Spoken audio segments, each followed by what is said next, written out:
kumustahin ko lang kayo, di ba? Di ba, damay-damay to, hindi kayo nag-iisa, kahit na masaya ako. Angel Locsin, enjoying life of Cam. September 16, 2023.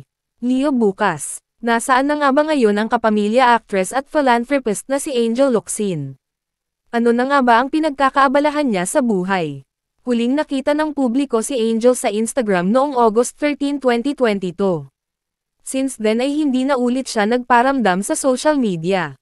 Marami rin ang nagtatanong kung buntis na ba si Angel dahil lagpas isang taon na silang kasal ng asawang si Neil Arce. Pero ani OG, hindi pa raw buntis si Angel.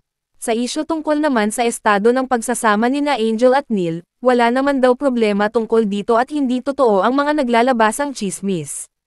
Ang mga paglilinaw ni OJ tungkol kay Angel ay ibinahagi niya sa kanyang OJ Diaz Showbiz Update. Ayon pa sa vlogger talent manager, may dahilan kung bakit hindi na nakikita ang aktres ngayon sa TV at pelikula. Kahit sa social media ay nananahimik din si Angel at walang updated na post. Ayon sa source ni OJ, nasa bahay lang umano si Angel at ine-enjoy ang kanyang absence sa social media.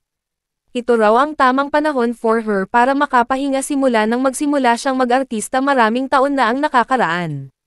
Pinag-usapan din ni na OG, Mama Loy at Josa Paco sa vlog ang matagal na pamamahinga ni Angel sa showbiz. Si Angel Locsin po ay nasa bahay, at ine-enjoy ni Angel Locsin ang kanyang absence sa social media, ayon sa kwento ni OG na galing naman daw sa kanyang source. Siyempre, gumagalaw pa rin ng cellphone si Angel. Naaaliw siya sa mga games. Ibigay natin kay Angel Locsin yun. Yun ang gusto niya eh. Basta happy si Angel Locsin. Siya ay may bahay o taong bahay, dagdag pa ni OG. Kung maalala mo Loy, noong kanyang kabataan, talagang bagbog sa trabaho si Angel. Samahan pa yan ng pag-aalaga niya ng kanyang tatay, muling sambit ni OG. Naiintindahan naman daw ni OG ang desisyon ni Angel at ang pinagdadaanan niya ngayon. Anyway, matatanda ang bumida si Angel Locsin sa mga sikat na teleserye gaya ng ABS-CBN tulad ng Legal Wife, at lalo na Sangre.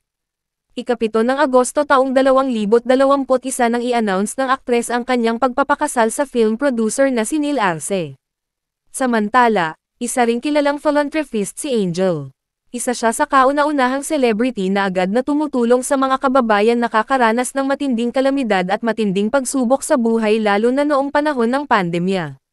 Personal na inaasikaso ni Angel ang pamimigay ng kanyang tulong at pagpunta sa mga lugar na apektado nito na walang nakakaalam. Kilala rin siya sa tahimik ngunit mabilis na pagtulong sa ating mga kababayan. Samantala, isa si Angel sa mga artistang hinawakan noon ni Tita Ethel Ramos kaya kaagad siyang nagpaabot ng pakikiramay na mayapang talent manager.